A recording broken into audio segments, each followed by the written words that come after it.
नमस्कार, मेरा नाम है अजय राज। आज हम स्टार्ट करने वाले हैं क्लास 10th के लिए मैथमेटिक्स के लिए सीरीज़। ये सीरीज़ आपको बेसिक एनसीईआरटी कवर करेगी और जो एक्स्ट्रा रेफरेंस बुक्स है वो भी ये कवर करेगी और एडिशनल सैम्पल पेपर सीबीएसई के दिए हुए, मतलब कहने का मतलब इन शॉर्ट आपको कोई और बुक या कोई और वीडियो देखने की ज़रूरत नहीं पड़ेगी। इस वीडियोज़ में, इस सीरीज़ में काफ़ी कुछ कवर हो जाएगा जो आपके बोर्ड के पेपर के लिए, बोर्ड एग्ज़ाम्स के लिए। पहला चैप्टर से हम स्टार्ट करते हैं क्योंकि एनसीईआरटी भी हमें कवर करनी है। एनसीईआरटी का बेसिक, एनसीईआरटी का पूरा एक्सप्लेनेशन मैं धीमे धीमे नहीं करूंगा। जो बेसिक इंट्रोडक्शन है उसके रिगार्डिंग उसके क्वेश्चन भी करते रहेंगे एनसीईआरटी कुछ क्वेश्चन, उसके बाद तुरंत ही जंप करेंगे अदर रेफरेंस बुक के लिए, क्योंकि जब कठिन की तैयारी हो जाती है तो ईजी की भी तैयारी हो जाती है। ऐसा नहीं है सबसे पहले कठिन पे पहुंचेंगे, नहीं, सबसे पहले हम ईजी करेंगे, उसके बाद थोड़े हार्ड क्वेश्चन करेंगे, ज़्यादातर हार्ड क्वेश्चन करने की कोशिश करेंगे। और जो एनसीईआरटी में जो इंपॉर्टेंट है वो तो करने ही करने हैं, जो नॉर्मल है बहुत ज़्यादा ईजी है उसको थोड़ा सा स्किप कर सकते हैं, एज ए असाइनमेंट या होमवर्क आपके लिए छोड़ सकते हैं। ये एक तरह से प्रिपरेशन है पूरी तरह से। तो चैप्टर 1 हम पढ़ते हैं, चैप्टर 1 स्टार्ट करते हैं। इसी तरह से 2-3 वीडियो रहेगी चैप्टर 1 के रिगार्डिंग। 2 वीडियो स्टार्टिंग की एनसीईआरटी कवर करेंगे, 2-3 वीडियो जो रहेंगी वो सैम्पल पेपर और अलग बुक्स के लिए जो पिछले साल के क्वेश्चन पेपर है उसके रिगार्डिंग हम बात करेंगे। तो आप कनेक्ट रहिएगा। तो सबसे पहला जो चैप्टर है वो आपको पता ही है, रियल नंबर्स है। वो हम लोग काफ़ी कुछ स्किप कर जाते हैं, काफ़ी स्टूडेंट्स जो है 10th क्लास के वो बच्चे स्किप कर जाते हैं कि बेसिक चैप्टर है, पता नहीं आएगा नहीं आएगा, लेकिन सबसे ज़्यादा मार्क्स भी उसमें से आते हैं। ऐसा कुछ नहीं है कि हर एक चैप्टर का बिल्कुल आसपास ही वेटेज रहता है, ऐसा ज़रूरी नहीं है कि आप किसी पर्टिकुलर चैप्टर के पीछे भागोगे तो 8-10 नंबर से ज़्यादा आप नहीं पाओगे, ठीक है। कोई और चैप्टर कोई मिनिमम 5-6 नंबर का हो सकता है, तो मतलब कोई ज़्यादा फर्क नहीं है। आप चैप्टर वाइज पे ना देखें, आप सेक्शन वाइज ज़्यादा देखें तो ज़्यादा बेटर रहेगा। कि सेक्शन डी जो है 5 नंबर का है, वो बड़े बड़े क्वेश्चन करना ज़रूरी है, केस बेस्ड स्टडी क्वेश्चन करना ज़रूरी है, इसी तरह से करना ज़रूरी है। तो एनसीईआरटी का जो आपने अगर अपने स्कूल में सिलेबस के दौरान अगर नहीं समझा है या प्रैक्टिस नहीं किया, रिविजन नहीं किया, या half of the session complete हो चुका है, कई स्कूल्स में रिविजन चल रहा है या रिवीजन नहीं भी चल रहा हो, सिलेबस चल रहा है, कुछ आधी चैप्टर्स कंप्लीट हो गए, 7 चैप्टर कंप्लीट हो गए, तो आपके एग्जाम्स स्टार्ट हो चुके हैं या होने वाले हैं या खत्म हो चुके हैं, तो उसके लिए प्रिपरेशन आपने करना है। तो एक रिवाइज रिकॉल करता रहेगा, साथ साथ में आपका सिलेबस भी बढ़ाता रहेगा और लेवल आपका तैयारी रखेगा, जिस लेवल की आपको चैप्टर 1 में चाहिए, हर चैप्टर में चाहिए, उसी के रिगार्डिंग तो हम बात करते हैं। तो चैप्टर 1 हम स्टार्ट करने वाले हैं जिसका नाम है रियल नंबर। सबसे पहले एनसीईआरटी को कवर करने की कोशिश करेंगे, क्योंकि हम हार्ड या टफ क्वेश्चंस की तरफ भागने के लिए कहीं इजी क्वेश्चन ना हम स्किप कर जाए, तो उस पर भी फोकस करना है, दोनों चीज़ों पर फोकस करना है। पेपर का जो लेवल होता है, जो क्वेश्चन पेपर रहता है बोर्ड के एग्जाम में, वो 2 तरीके का लेवल रहता है, एक ईजी एक टफ। तो कई बार ईजी और टफ का मिक्स ही रहता है, ज़्यादातर ऐसा ही रहा जाता है, किया भी जाता है ना। Most of the questions जो है is considered as easy question, some of the question will consider as tough question, okay। तो को लेवल इस तरीके का बनाना है, टफ से टफ की तैयारी भी करनी है, इजी से इजी भी करनी है और मिक्सअप भी करनी है। तो उसी तरीके की कोशिश मेरी रहेगी इसमें आपको बताने के लिए। तो सबसे पहला टॉपिक इस चैप्टर के लिए है, जो कि चैप्टर 1 रियल नंबर्स के बारे में हम पढ़ने वाले हैं। वो पहला टॉपिक है फंडामेंटल थ्योरम ऑफ अरिथमेटिक। तो देखने में, सुनने में बड़ा डरावना सा ये लगता है। ये जो पहला टॉपिक आपको मैं क्लियर करवाऊंगा, तो काफ़ी कुछ टॉपिक्स जो हैं वो तो डिलीटेड हो चुके हैं, वो अलग अलग आपको क्वेश्चंस के अकॉर्डिंग जो जो मिलते जाएंगे वो मैं एक्सप्लेन करता जाऊंगा। तो ये टॉपिक जो है फंडामेंटल थ्योरम ऑफ अरिथमेटिक जो है, वो डरावना लगता है सुनने में या देखने में, कई बच्चों को आता भी होगा। तो उसके लिए मैं बताना चाहूंगा आपको, ये सिंपल चीज है जो आप छोटी क्लास में पढ़ते थे, प्राइम फैक्टराइजेशन, उसी का दूसरा नाम प्राइम फैक्टराइजेशन। कहने का मतलब फैक्टर्स निकालना जो कि प्राइम नंबर्स के होते हैं। प्राइम नंबर क्या होता है, जिनको बेसिक नहीं क्लियर है वो बेसिक समझ सकते हैं। प्राइम नंबर वो होते हैं जो अपने नंबर से डिवाइड होते हैं, सिर्फ अपने ही डिजिट, अपने जैसे मान लो 1 को छोड़कर, we have to exclude 1, table will start from 2 only. So क्या करेंगे, 2 का टेबल, 2 जो नंबर है वो किस टेबल से जाएगा, 2 के टेबल से जाएगा, 2 से डिवाइड होगा। 3 का टेबल जो है वो 3 जो नंबर है वो 3 से डिवाइड होगा। इसी तरह से 4 जो नंबर है वो 4 से डिवाइड के साथ साथ 2 से भी डिवाइड होगा।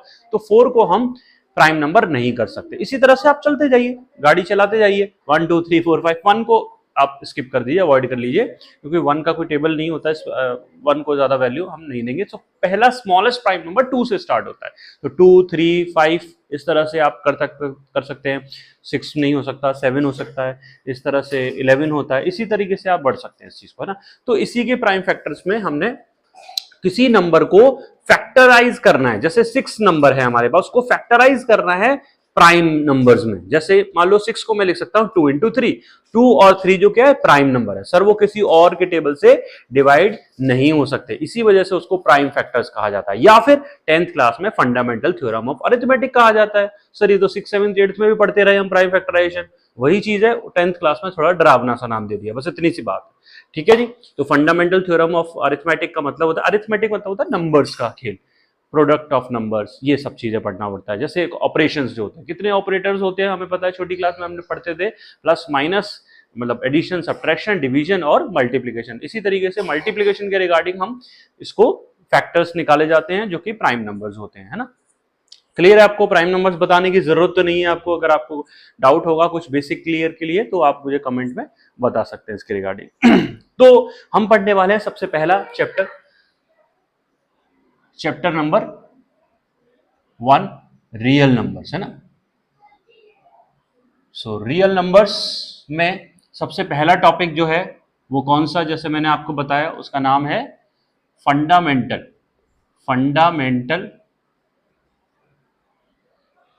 Theorem of arithmetics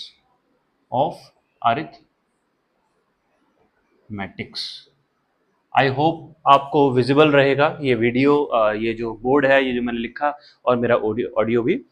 so fundamental theorem of arithmetics का सिंपल शॉर्ट है कि प्राइम फैक्टर्स निकालना है किसी भी चीज को। इसके रिगार्डिंग डेफिनेशन तो नहीं आने वाली, लेकिन फिर भी आप लिख सकते हो उसमें कि factorization of prime numbers it is called the fundamental theorem of arithmetics, that is only okay, any number can be factorized, okay. So जैसे कि फॉर एग्जांपल हम पढ़ सकते हैं, फॉर एग्जाम्पल नंबर 1 सी, जैसे मान लो हमारे पास है 36 के आपको फंडामेंटल थ्योरम ऑफ अरिथमेटिक्स से प्राइम फैक्टर्स निकालने हैं। तो 36 के फैक्टर्स निकालना तो आसान है सर, 36 का इजी है सर। सबसे पहले छोटे डिजिट से करते हैं। छोटा डिजिट कौन सा होता है बेटे, 1 को नहीं कंसिडर करेंगे, 2 से स्टार्ट करते हैं हमेशा। इस कंसेप्ट के रिगार्डिंग अगर कोई छोटा नंबर के बारे में बात करूं तो हमेशा आप 2 से स्टार्ट करने वाले हैं, ठीक है।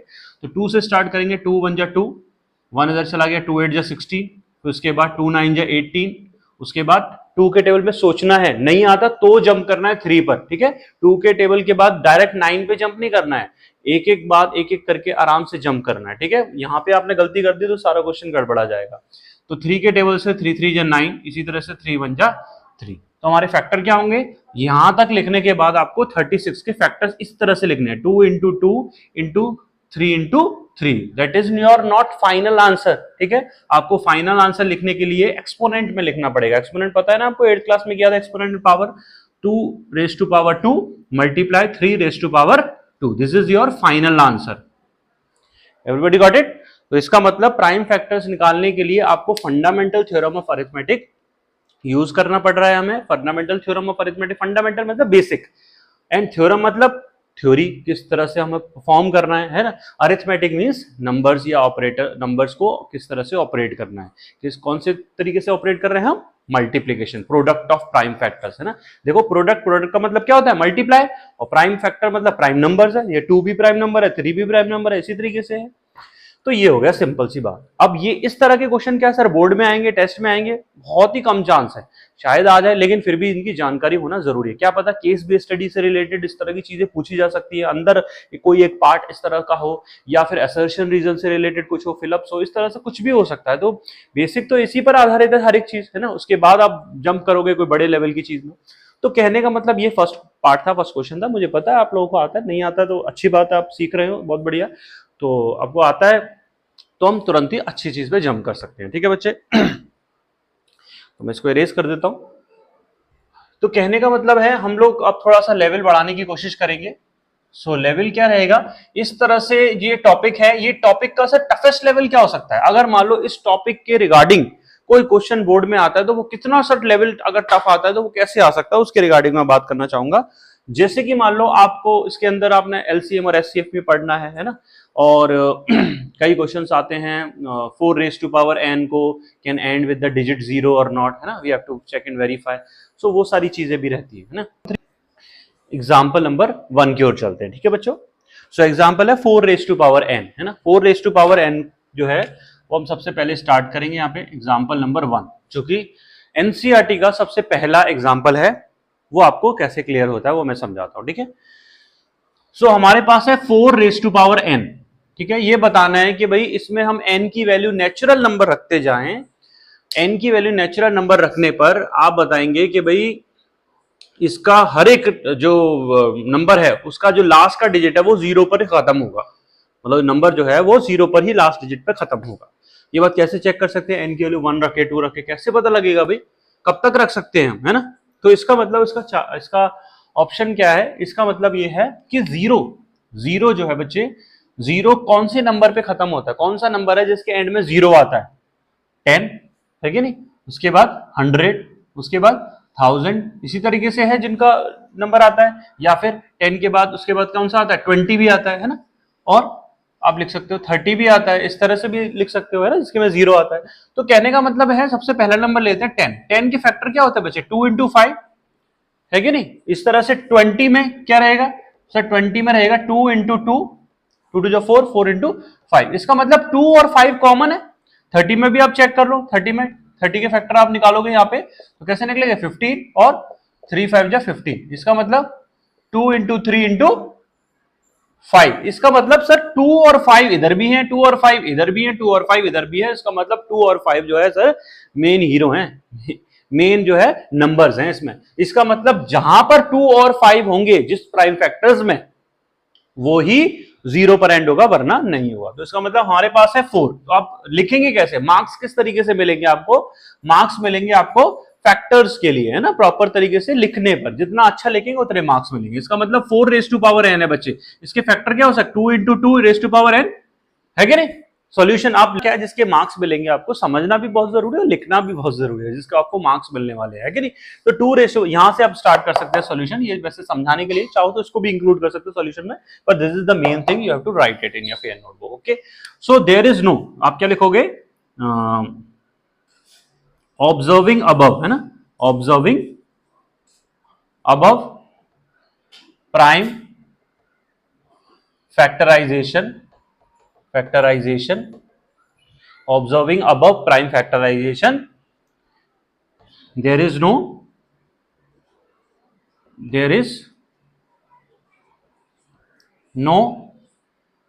5 number, there is no 5 number in above, so that's why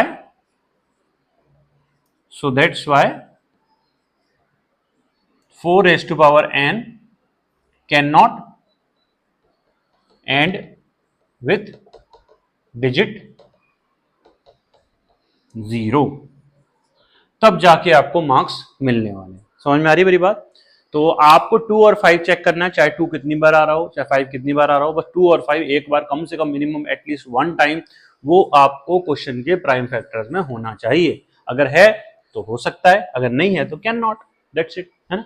कि 4 there is no number, so that's why 4 raise to power n can not end with the digit 0। इस वजह से वो उसका डिजिट में लास्ट में 0 नहीं आ सकता। समझ में आ रही है मेरी बात? तो ये चीज हो सकता है, ठीक है। अब एग्जाम्पल नंबर 2 की ओर चलते हैं हम लोग। क्लियर है बच्चे? इसको पॉज करके आप स्क्रीनशॉट ले सकते हो। ये आपको मेन चीज लिखने वाली है, ये चीज आपको लिखना है, ठीक है। ये आपका सारा लिखने वाला आइटम है जो आप लिख रहे हो सॉल्यूशन में, ठीक है।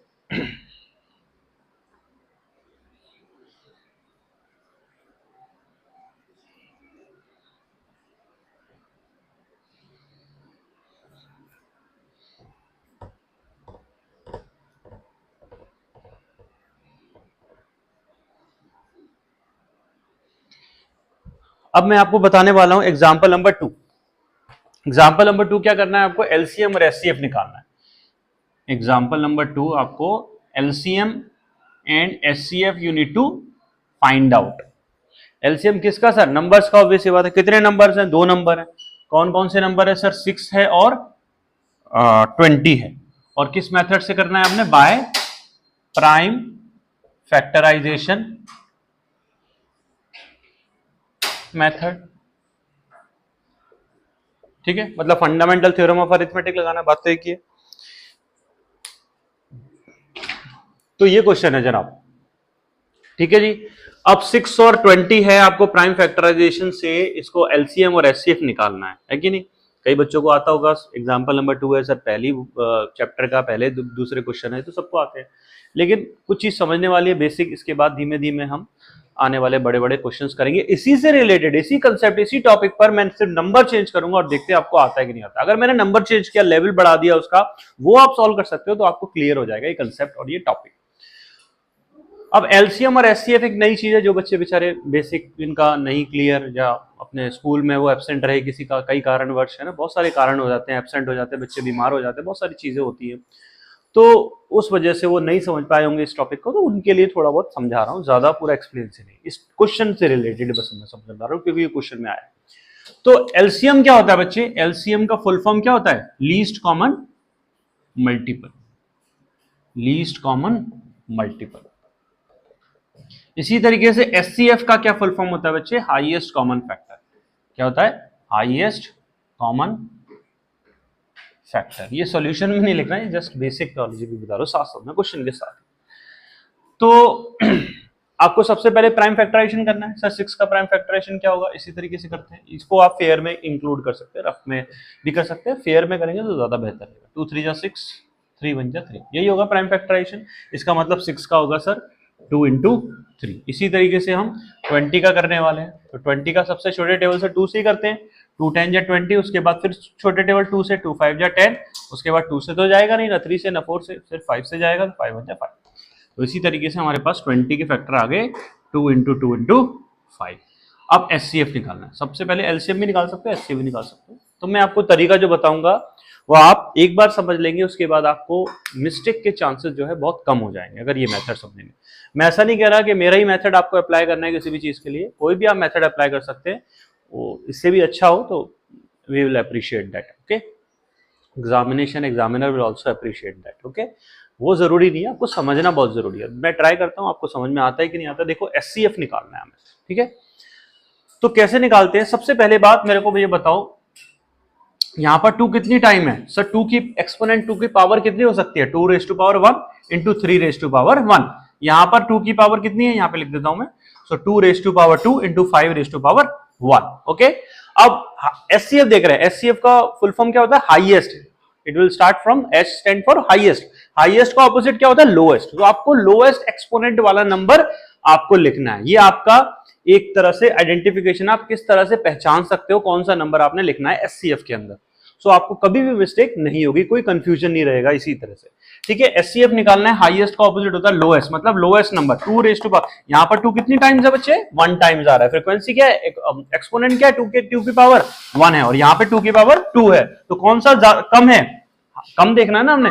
1 ज्यादा है कि 2 कम? 1 कम है या 2 कम है? 1 कम है, इसका मतलब 2 raised to power 1 लेंगे। इसके बाद 3 raised to power 1, और यहाँ पे 3 raised to power 0। कौन सा वाला है?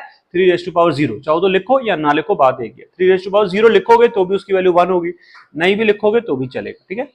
इस तरह से 5 raised to power 1 और यहाँ पे 5 raised to power 0। कौन सा वाला लेंगे? कम वाला लेंगे, ठीक है बच्चे?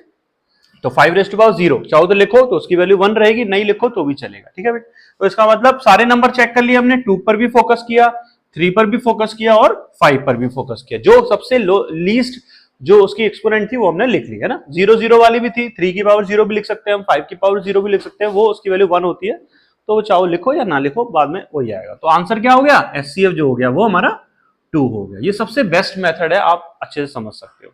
इसके बाद हम एलसीएम निकालते हैं, जहां पर कई बच्चों की सबसे ज्यादा मिस्टेक होने के चांसेस होते हैं। अब इसी का ऑपोजिट, सर एचसीएफ में आपने लीस्ट देखा, अब एलसीएम है, तो एलसीएम का ऑपोजिट लीस्ट का क्या होता है? हाईएस्ट, मतलब मैक्सिमम। इसका मतलब लीस्ट का मैक्सिमम देखना है। अब इसमें कम पावर वाली देखी, अब ज्यादा पावर वाली देखी। अब 2 की पावर यहाँ पर 1 थी, यहाँ पे 2 थी, तो ज्यादा वाला कौन सा लेगा? 2 की पावर 2। इसका मतलब 2 की पावर 2। यहाँ पर 3 की पावर 1 थी और यहाँ के 3 की पावर 0, तो ज्यादा वाला कौन सा लेना है? 3 की पावर 1। इसी तरीके से 5 की पावर 1 है, वहां के 5 की पावर 0, ज्यादा वाला कौन सा है? 5 की पावर 1। क्लियर, सभी नंबर हमने कंसिडर किए, किसी कोई ऐसा नंबर नहीं है जिसको हमने वैल्यू नहीं दिया, ऐसा तो नहीं है, सभी को वैल्यू दिया, इज्जत से बात की, नमस्ते किया सभी नंबर से, है कि नहीं, कोई नंबर छूटा तो नहीं है, ये ध्यान रखना है, कोई भी नंबर स्किप ना हो, ठीक है, सभी नंबर पे गौर करना है। अब इसको सॉल्व कर लेना है, 2 का स्क्वायर मतलब 4 इंटू 3 इंटू 5, अब इसको सॉल्व कर लो, 4 3 जा 12 और 12 into 5 it will become 60, this is your final answer. ये आप मेथड, ये कंसेप्ट जो है अच्छे से समझ लीजिए, यही मेथड आप बड़े से बड़े क्वेश्चन या लेवल वाले क्वेश्चन में इसी तरीके से आप यूज करेंगे, कभी भी आपकी मिस्टेक नहीं होगी। I hope you understood this question, got it. Example number 2, पहले आपने इस तरीके से नहीं किया होगा, जल्दबाजी में जल्दी जल्दी किया होगा, कुछ बच्चों ने, जो बच्चे अच्छे हैं, पढ़ने वाले, समझदार हैं, उनको तो उन्होंने तो किया होगा, उनके लिए तो बाएं हाथ का खेल है ना। तो जो बच्चे समझ रहे हैं इस चीज के लिए, उनको भी बाएं हाथ का खेल ये बन जाएगा एक बार समझने के बाद। क्लियर बच्चों, आगे बढ़ते हैं, एग्जाम्पल नंबर 3 करने वाले हैं हम, ठीक है। चाहो तो आप पॉज करके इसका स्क्रीनशॉट ले सकते हो। अब एग्जाम्पल नंबर 3 करने वाले हम।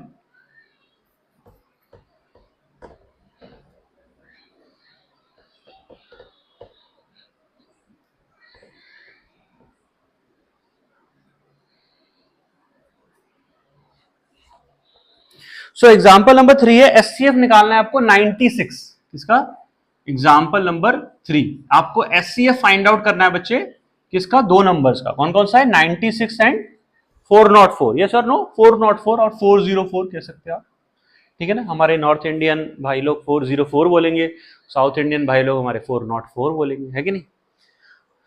सो 96 के प्राइम फैक्टर निकाल लो सर, सबसे पहले 2 के टेबल से स्टार्ट करते हैं, इसका मतलब 2 4 जा 8, 2 8 जा 16, इसी तरीके से 2 2 जा 4, 2 4 जा 8, इसी तरीके से 2 1 जा 2, 2 2 जा 4 और 2 6 जा 12, अब 2 3 जा 6, so फाइनली 3 1 जा 3, ये आ गया प्राइम फैक्टर। सबको आ गए प्राइम फैक्टर्स, इसका मतलब 96 का हम प्राइम फैक्टर लिखते हैं, 2 की पावर कितनी है बेटे, 1 2 3 4 5, so 2 की पावर 5 इंटू 3 की पावर 1 लिख सकते हैं ना direct, this is the perfect answer. उसके बाद 404 भी यहाँ पे कर सकते हैं हम, 404 सबसे पहले 2 से स्टार्ट कर, 2 2 जा 4, 0 2 2 जा 4, उसके बाद फिर से 2 से 2 1 जा 2, इसको सही से लिख लेते हैं, बच्चे लोग फिर कमेंट करेंगे, 101 है ना।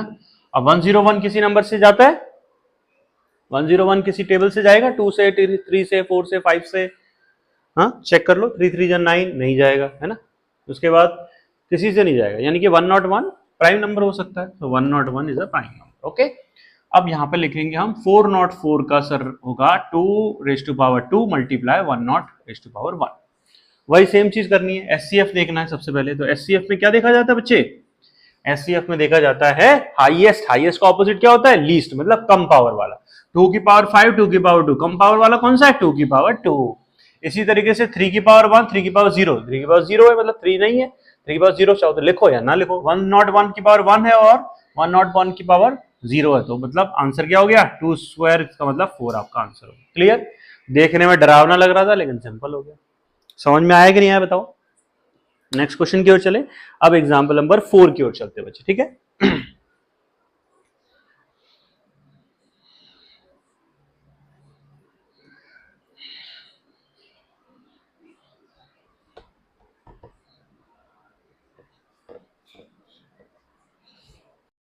So example number 4 we have to start. This is the last example for this exercise.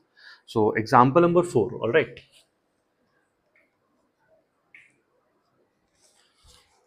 Yes.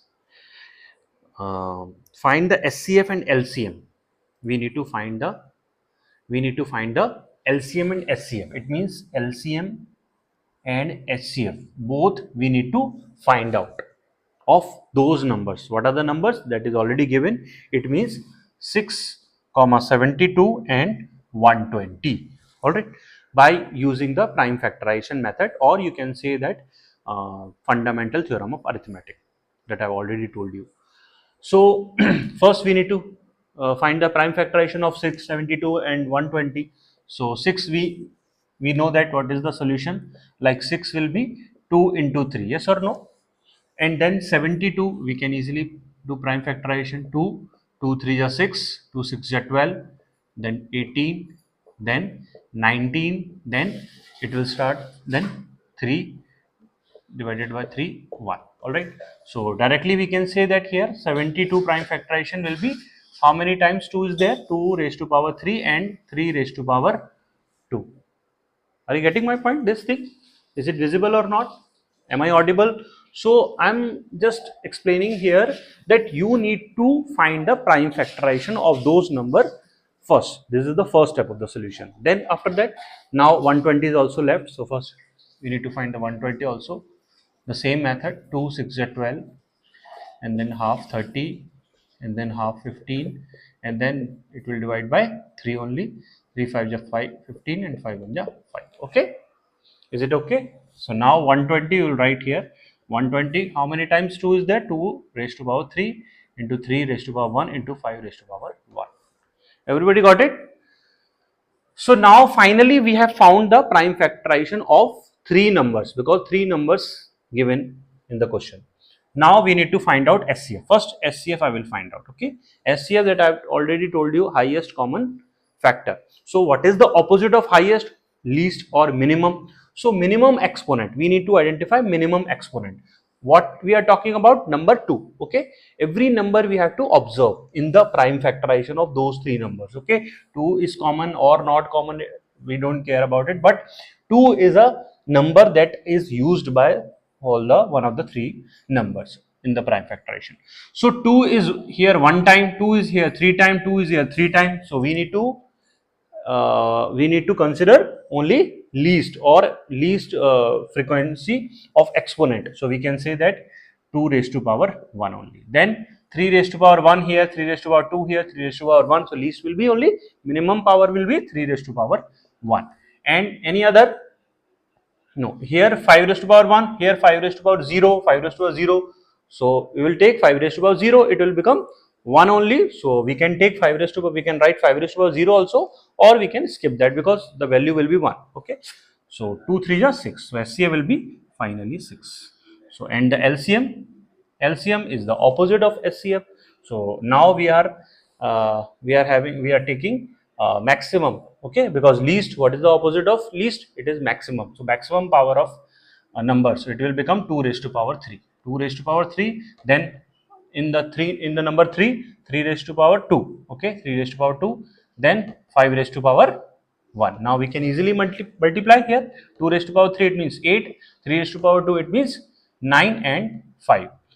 So 8 9 ja 72, multiply 5, it will become 5 2 ja 10, 5 7 ja 35, 35 1 36. This is the answer.